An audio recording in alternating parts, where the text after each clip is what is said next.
JEE mains 2023 के first attempt के result के बाद आपको एक चीज तो समझ में आ गई होगी कि आपको तीनों सब्जेक्ट में जो है इक्वल एफर्ट्स डालने होंगे, तभी जाके आपके एक बढ़िया परसेंटाइल आ सकते हैं। ये नहीं कि आप दो सब्जेक्ट को बहुत अच्छे से करके जा रहे हो और एक सब्जेक्ट को इग्नोर कर रहे हैं एंड इसकी वजह से यार स्टूडेंट्स के परसेंटाइल जो है कम रह जाते हैं।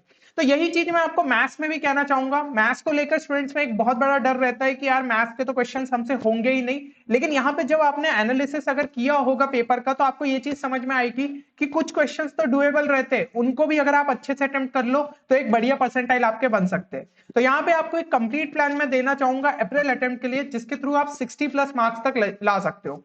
एंड सिमिलर काइंड के वीडियो जो है आपके फिजिक्स एंड केमिस्ट्री के यहाँ पे कवर हो गए हैं, और फिजिक्स केमिस्ट्री यार आपके जो है रिलेटिवली इजियर आ रहे हैं, तो उसमें हम ज्यादा बड़ा टारगेट रख सकते हैं। तो इनकी लिंक भी जो है वो आपको डिस्क्रिप्शन में मिल जाएगी। अब सबसे पहले कुछ की लर्निंग्स अगर हम देखें फर्स्ट अटेम्प्ट से, तो देखिए मैथ्स जो है आपका 2022 जितना डिफिकल्ट नहीं आ रहा है। 2022 के अभी भी आप पेपर्स उठा के देखो तो आपको समझ में आएगा कि यार उनका लेवल क्या था और वहां पे आपके क्वेश्चन के सॉल्यूशन कितने लंबे चले जाते थे। बट इस बार आपको 8 से 10 क्वेश्चन डुएबल मिल जाएंगे मॉडरेट शिफ्ट के लिए। डिफिकल्ट शिफ्ट में थोड़े बहुत क्वेश्चन और कम हो जाते हैं और इजी शिफ्ट में थोड़े क्वेश्चन और बढ़ जाते हैं। और आपको जो है ना क्वेश्चंस के प्रति काफी ज्यादा सिलेक्टिव रहना होगा। ये नहीं कि एक क्वेश्चन में अड़के बैठ गए। तो अगर आपने सही क्वेश्चंस को सही टाइम पे पिक किया तो यहाँ पे आपके कम जो मार्क्स आ रहे हैं उस पे भी आपके बहुत बढ़िया परसेंटाइल बन सकते हैं। तो यहाँ पे एग्जांपल के लिए मैं आपको बताना चाहूंगा कि अभी के अगर आप शिफ्ट का जो है एनालिसिस करें तो यहाँ पे 40 से लेकर 55 के स्कोर के बीच में ही आपके जो है 99 परसेंटाइल बन जाते हैं मैथ्स में। मतलब आपकी जो डिफिकल्ट शिफ्ट थी वहां पे 40 मार्क्स में और जो आपकी इजी शिफ्ट थी वहां पे 55 मार्क्स में। तो यार ये चीज से सीधा सीधा क्लियर हो रहा है कि 8 क्वेश्चन अगर आप जो है 8 क्वेश्चन भी सही कर दो तो कितने ज्यादा जो है आपके बढ़िया परसेंटाइल बन सकते हैं, और जितने नंबर ऑफ क्वेश्चन बढ़ाते जाओगे उतने आपके जो है यहाँ पे परसेंटाइल बढ़ते जाएंगे। तो ये यार बहुत ज्यादा इंपॉर्टेंट हो जाता है। अब यहाँ पे आपको अगर मैथ्स में काफी ज्यादा अभी भी दिक्कत फेस हो रही है तो आप हमारे JEE means maths smart course को जरूर चेक करिए, क्योंकि देखिए ये हर एक स्टूडेंट के रिक्वायरमेंट के हिसाब से बनाया गया है। कोई स्टूडेंट को अगर चीजें अच्छे से समझ में नहीं आती तो यहाँ पे कोर्स में आपको इतना बता दिया जाएगा जिसके थ्रू आप कम से कम जो ये 8 से 10 क्वेश्चन डुएबल रहते हैं इनको अटेम्प्ट कर पाएंगे, और बाकी क्वेश्चंस के लिए आपकी थिंकिंग स्किल काफी इंप्रूव होगी। और सिमिलर क्वेश्चन जो है ये देखने को मिले थे आपके फर्स्ट अटेम्प्ट में, जो कि हमने कोर्स के दौरान कवर किए है। साथ ही साथ कई एक्सक्लूसिव शॉर्ट ट्रिक्स कवर हुई है जिसके थ्रू क्वेश्चंस को आप बहुत जल्दी सॉल्व कर सकते थे। और यहाँ पे जैसे ही आप अगर कोर्स में एनरोल करते हैं तो सारे मटेरियल का एक्सेस जो है वो आपको एक साथ मिल जाएगा। तो ये टेंशन नहीं कि आपका धीमे धीमे कोर्स अपलोड हो रहा है, आप एक टाइम पे पूरे कोर्स को जो है एक्सेस कर पाएंगे और अपनी कन्वीनियंस के हिसाब से कंप्लीट कर सकते हैं। कोर्स की डिटेल्स की लिंक जो है वो आपको डिस्क्रिप्शन में मिल जाएगी। आप हमारी वेबसाइट जो है डायरेक्ट विजिट करके वहां पे भी एनरोल कर सकते हैं। अब यहाँ पे एक ऑर्डर मैं आपको बताना चाहूंगा कि कैसे आप जो है ये 60+ मार्क्स के लिए वर्क कर सकते हैं। तो सबसे पहले अपन नजर डालेंगे बहुत ज्यादा आउटपुट प्रोड्यूसिंग चैप्टर्स पे, क्योंकि कुछ चैप्टर्स है जिनका वेटेज काफी ज्यादा है तो उनपे तो यार आपको एक्स्ट्रा एफर्ट डालना ही है। कुछ इजी चैप्टर्स जिनके थ्रू आप जो है अपने 4 से 8 नंबर जो है कंफर्म कर सकते हो, तो ये इंपॉर्टेंट चैप्टर हो गए। और फिर उसके बाद जो है रिमेनिंग चैप्टर्स पे नजर डालना। सबसे पहले यार आउटपुट प्रोड्यूसिंग चैप्टर देखे, वेक्टर एंड 3D ज्योमेट्री। कितने भी जो मैंने आपके लिए यहाँ पे आउटपुट वाले वीडियोस लाया होगा कि यहाँ पे हाई वेटेज चैप्टर्स के या ऐसे कितने भी आप पुराने उठा लो, वेक्टर एंड 3D हमेशा मैंने आपको बोला है।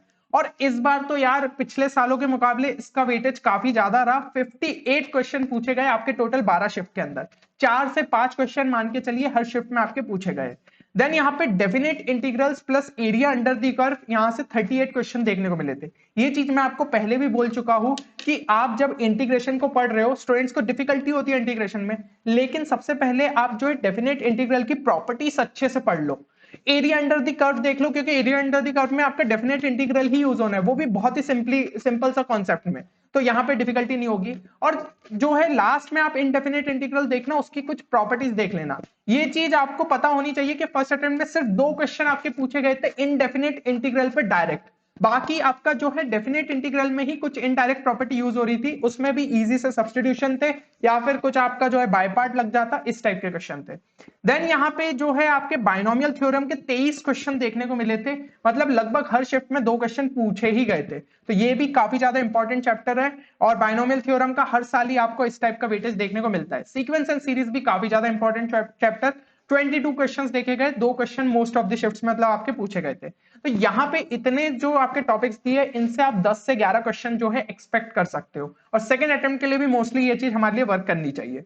अब कुछ इजी चैप्टर्स जो कि मैं आपको बताना चाहूंगा स्कोरिंग के लिए। एरिया अंडर द कर्व तो अपन पहले ही देख चुके थे, यहां से 14 क्वेश्चन देखने को मिले थे। मैथमेटिकल रीजनिंग से हर शिफ्ट में एक क्वेश्चन आया था, तो ये भी अपने आप में काफी इंपॉर्टेंट है। डिफरेंशियल इक्वेशन से 11 क्वेश्चन पूछे गए थे, इस बार वेटेज गिरा है, बट ये चीज आप एक्सपेक्ट कर लो कि सेकंड अटेम्प्ट में डिफरेंशियल इक्वेशन का जो है वेटेज बढ़ेगा। क्वाड्रेटिक इक्वेशन से 10 क्वेश्चन देखने को मिले थे, तो लगभग हर एक शिफ्ट में एक क्वेश्चन देखने को मिलता है। स्टैटिस्टिक्स भी इजी चैप्टर और यहाँ से एक आधा क्वेश्चन देखने को मिला था। और सेट्स एंड रिलेशन से आपको 8 क्वेश्चन देखने को मिले थे, मतलब कुछ शिफ्ट में मिसिंग थे, बट कुछ शिफ्ट में आपके जो एक एक क्वेश्चन आए ही थे।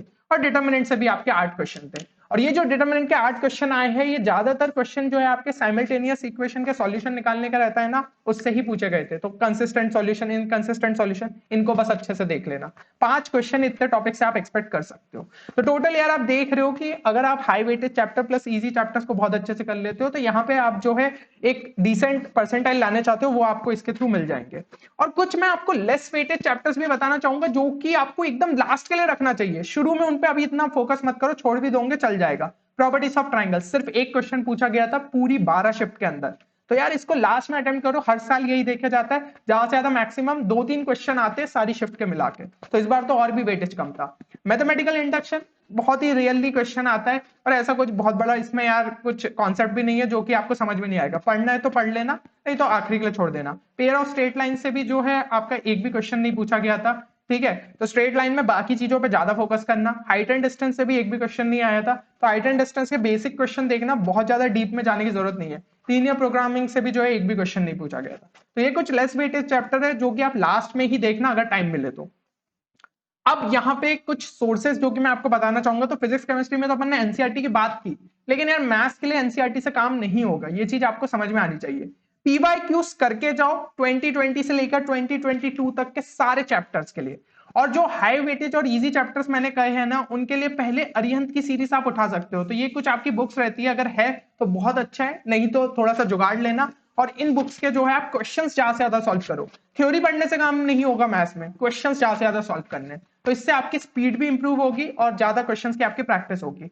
फिर अगर ये हो जाते हैं तो फिर बाकी चैप्टर्स पे आप नजर डाल सकते हो वेटेज के हिसाब से। जैसे एओडी का हमें पता है वेटेज ज्यादा है, तो अगला चैप्टर उसे उठा लिया, फंक्शंस का उठा लिया, ऐसे करते हुए जाना। पर जितने यहाँ पे चैप्टर्स लिस्टेड है उनके क्वेश्चंस तो करने ही करने हैं।